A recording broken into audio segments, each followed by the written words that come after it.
Hi, welcome to my channel. I'm D Love. My channel's D Love. I'm so glad to have you here. Thank you. We're going to jump right in.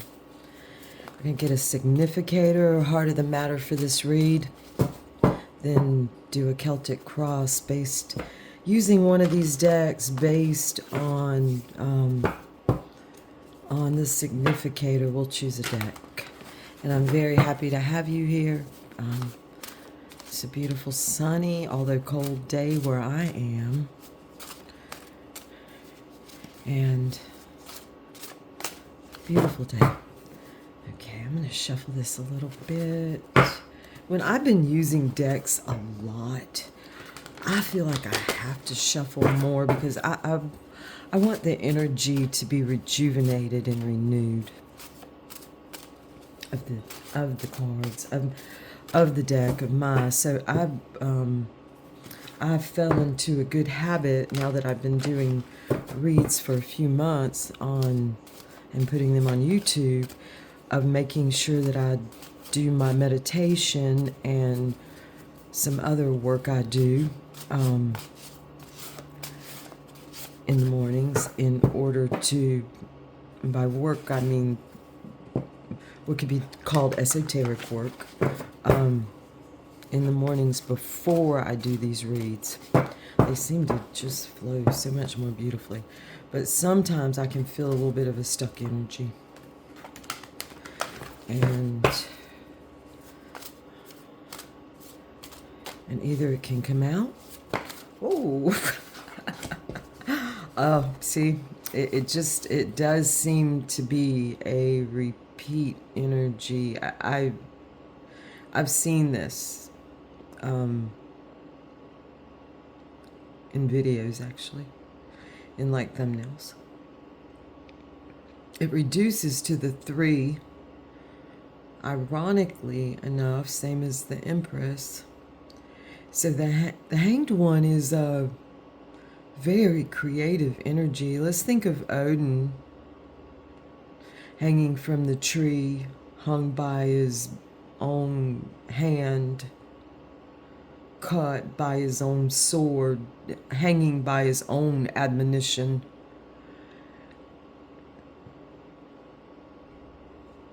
It's very creative. And then he discovered the word, the power of the word, the runes, R-U-N-E-S.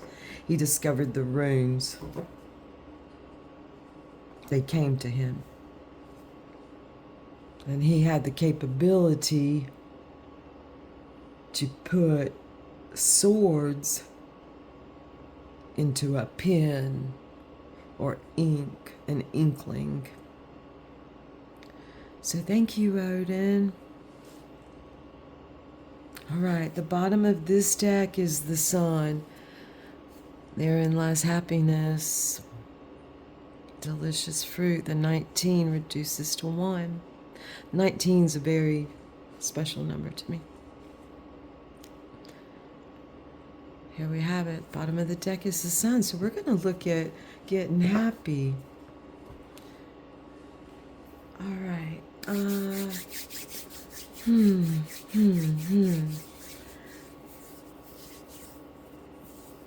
want to look at getting happy as happy a way as possible. Okay. That's one of my jams. Okay. I think I'm going to use this flow deck. And you're not jumping out yet. We're going to shuffle.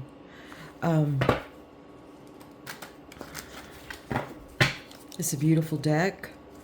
All the suits or all the elements of the cards. Fire is waves. Cups are clouds. Cups are water. Rods, fire. I better go back. Wands. There's different names for the elements in the tarot. And in this deck, wands, fire, are waves. Cups or water is clouds, which makes so much sense.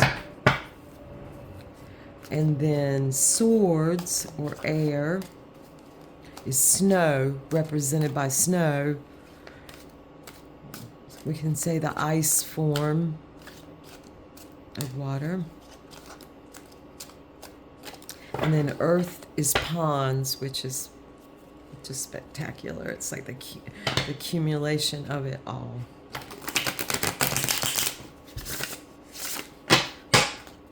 I'm going to shuffle 2 more times, shuffle a couple times, and then I have a feeling something's going to pop out. This is our crossing energy. Let me define this. We're going to begin with our crossing energy and go from there. So show us what we need to see for the greatest good of humanity and community. Oh, okay. Oh, beautiful. Okay, it's the 6 of waves is our crossing energy. And remember, this is for good or for ill. And so if we have hanged ones among us, just the searching, I suppose you could say, the wounding of themselves, the wounded deciding to take matters into their own hands and be responsible for their own creations. What's crossing this for good or ill is the 6 of waves, which is, of course, the 6 of wands, fire, and it's belong. So however this card, I like to take a deep breath and get in touch with my bodily feelings. So however this card, whatever it brings to the surface, I'm looking at the bottom of the deck because it's balance. It's the harsh extremes. Balance is the harsh extremes. And breath helps you to balance. That's our advice.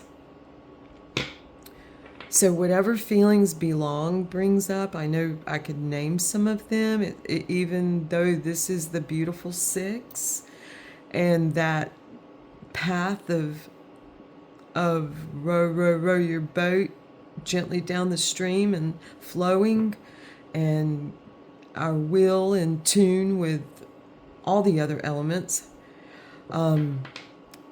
Simply because of that, of it being so raw, it is also, see, he lives among poisonous anemone. Clownfish among poisonous anemone. Always making headlines. Whatever belong brings up in you, if it brings up a sense of, how is this possible? How do I? Or if it brings up, who do I really belong with? What can I expect under these circumstances of belonging? When am I going to belong? When, where?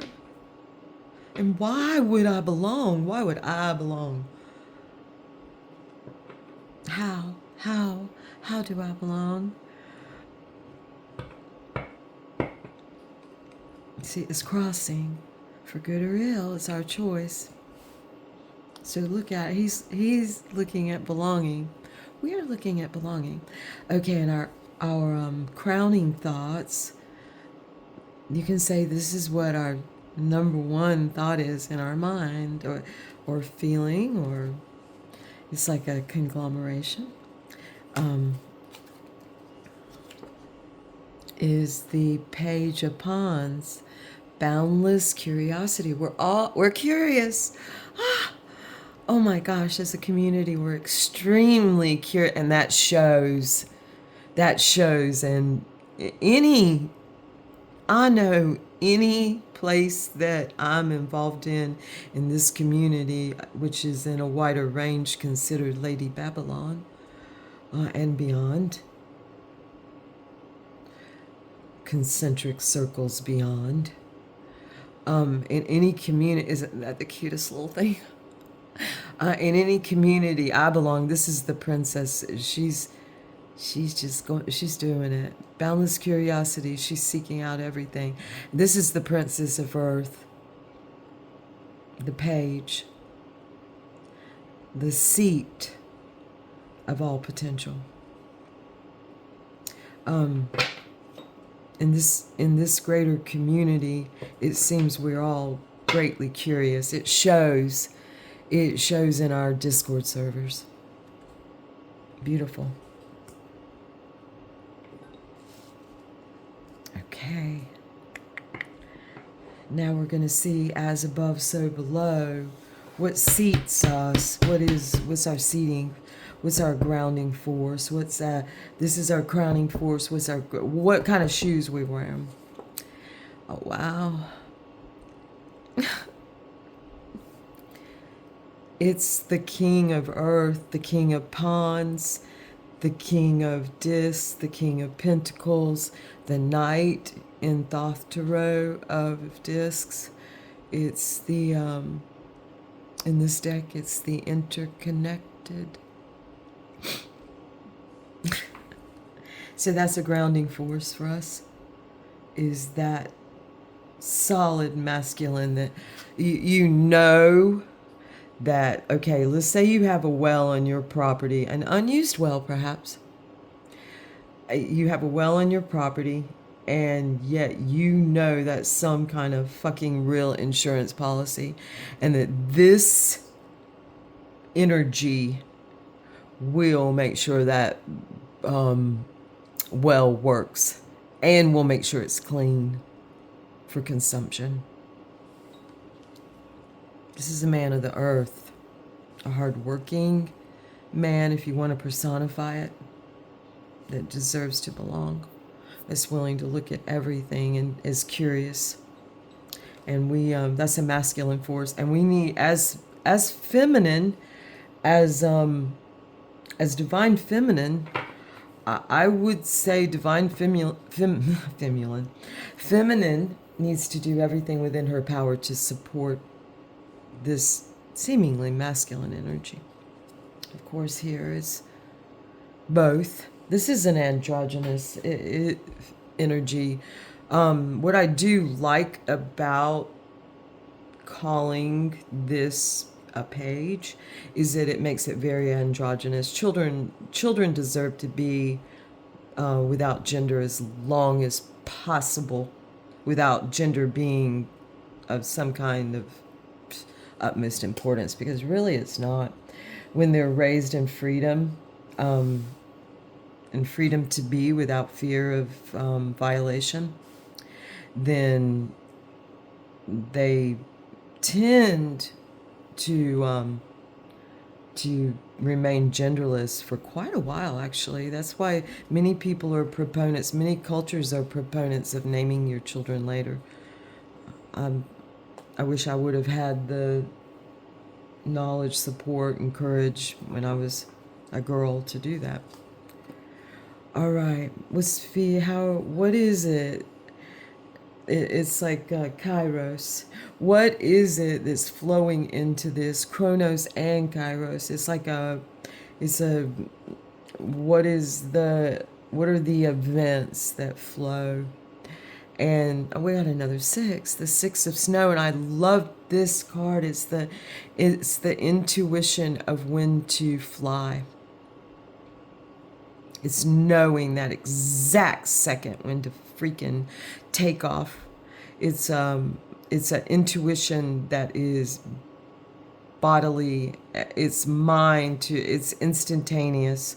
And the 6 of snow is the 6 of swords, 6 of air. And look at that little bird. I feel like a trance, that it's like a trance is how I can compare my humanity to that bird. It's like a sharing of some kind of trance and sound, and just a hearing of just every little crisp thing in the air. Okay, and then this flows into seeing more and more belonging. This is just a beautiful line, and this is shaping up. And what's coming out of this? Where are we going? And in a sense of whenish, nowish. This is now, this is thenish, nowish, and thenish again. Ooh, the drought.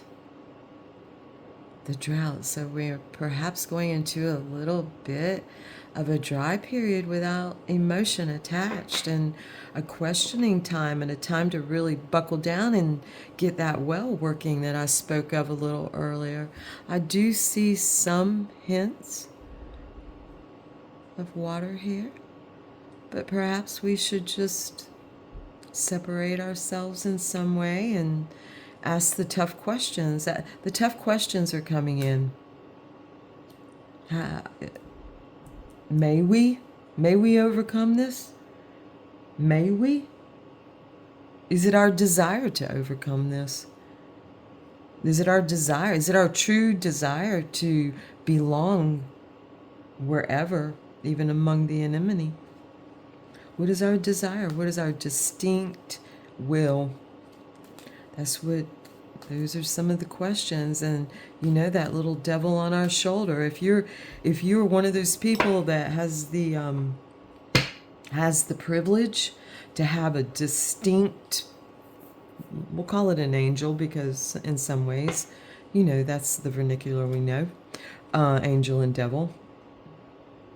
It's more like a higher being to me. So if you want to call that an angel, okay. So if you're one of those people that has a somewhat of a very distinct line between those things, and you're fortunate, in my opinion, because I do have that distinct line, being born on a full moon in direct opposition at the time of my birth. I think I signed up for it, and I want the questions. I want the tough questions. So ask away. If you have any. And if you'd like to be asked, you're in the right place. We are is the next. Wow, we are the full that encompasses all within a drop. We are the full. A single drop. And of course we blend. Still, we remain the drop. All right. Our internal and external, what I like to call weather. Some people call it vibe. Some people call it mood. Some people call it, there's a lot of things to call it. Some people give it manifestation names, like our inward and outward manifestations and circumstances and, different things. Is Seven of Clouds. Distant focus. So we're really kind of looking off and taking account into the distance and looking at options. And options are good. We're inclusive in this energy. We just have to ask ourselves the hard questions. Like what do I want to carry forth in my drop? I only have fucking one drop. What do I want to bring forth? And what's in those cups? Let's get to the nitty gritty. What's in those cups? What are your brightest dreams and darkest dreams? What's that? Is that a wormhole? What's in that black cloud? But yeah, do you look into the sun? Things like that. Okay. I want everyone to be able to see the cards, and I'm afraid I have them too far down. Let me move some stuff up. Here we go. Okay. There we are. There we go. I practiced the Six of Swords. I knew when to take off. Okay. Although I'm probably deep in my time frame right now. I thought of salmon this morning because one of my dearest and one of my sweets in a community I'm involved in brought up salmon. And this is the Knight of Wands. This is the Prince. We have the younger energy, and this is in a position of what we want the most and fear the most. and it's against the flow. We fear going against the flow, like we're going to be rejected because of the freaking system. And it's fear that's been cast upon us because, this is the Prince of Pawns, the Prince of Earth, the Prince of Disc and Pentacles. He's a freaking go-getter. He does go against the flow. He'll till the earth, which is against the flow in many ways. We have to work hard to till the earth. He's the son of him, of being interconnected. He's what's brought forth. And praise be. He was Crowley's favorite prince. Okay, we got just one more card. We're going to look at the outcome. We've already looked at the bottom of the deck, which is balance. That's our advice, is the harsh extremes, and it really goes along with the devil card. So, and our final, if we let the happiness in. Let me put the happiness so we can see it. If we allow the sun, if we let the sunshine in, face it with a grin, open up your heart, let the sunshine in, then this is kind of what we can expect in this general way, as a general community. And that's the Four of Wands, the smoothest route, which, smooth is not necessarily easy. It might be a fun hop up a hill or slide. It might be a fun slide down, but we will be given the vision and the stability to discern the smoothest routes if that's our desire. And look how it corresponds with the drought.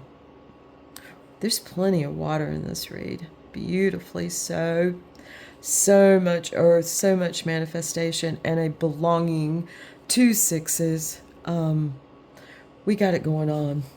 So, and with both the bottom of the deck being the sun and balance, which the sun calls for balance. Often it is the energy. You'll see twins on it often, and they don't always look like they're playing. They might be playing, but they're not playing nice.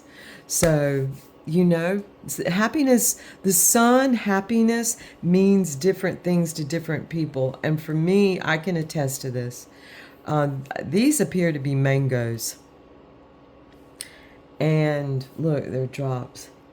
And I happen to be allergic to mango to the point that I get fuzzy tongue, even though I crave it, especially in dry form and with a certain kind of seasoning. Like, if you know the seasoning on like those barbecue Fritos. It's like I just love it. And they do dried mango. I can get dried mango or even get that seasoning and dip it in it. And I crave it. Yet I get fuzzy tongue, so I have to kind of know when to draw the line so I don't have anaphylactic shock. I'm teasing. I have felt a little puffy though, because of it. So happiness means different things to different people, and some people's happiness is not necessarily the happiness of what I would consider my happiness. So it's important to look at those drops and cups. All right, quickly, I'm going to read a Gurdjieff, actually a P.D. Uspensky from the Fourth Way, Assortes. I was telling a friend that I have not actually read this book. I've listened to it. There's a lovely woman that reads this book, and I in a way don't want to, because I would cheat probably and go to a section. Right now I'm going to go right here. No cheating. Wow. Need to be more emotional is this section. I'm trying not to memorize the sections. Question. Then how do accidental glimpses of self-remembering come about? Answer. It may be an intense work of sinners. This is Gurdjieff. This is Uspensky asking and Gurdjieff answering. And if you want to know who Gurdjieff is and you don't, he's easy to look up. Gurdjieff. Gurdjieff. Answer. It may be an intense work of centers, particularly when one function looks at another. When one center is observing, so we have different centers. My center here, if I were this, I'm pretty sure that's a clownfish. If I were that clownfish, my center here amongst these anemones would be way different than if I were this bird and my center, if I were flying over to the Strouted area, I would recenter based on that, is what I think Gurdjieff is saying. That's what it feels like to me. Particularly when one function looks at another. See, like I'm looking at the function of flying versus the function of belonging. Okay, I'm trying to put this to understanding for myself also. When one center is observing another center, impressions may be strong enough or conflicting enough or helping enough to bring about self-remembering. Many things of that kind you can create intentionally, for you cannot rely on being made self-conscious by accident. You cannot rely on it by accident. These are things that we need to formulate, and that's why I like to ask a lot of questions.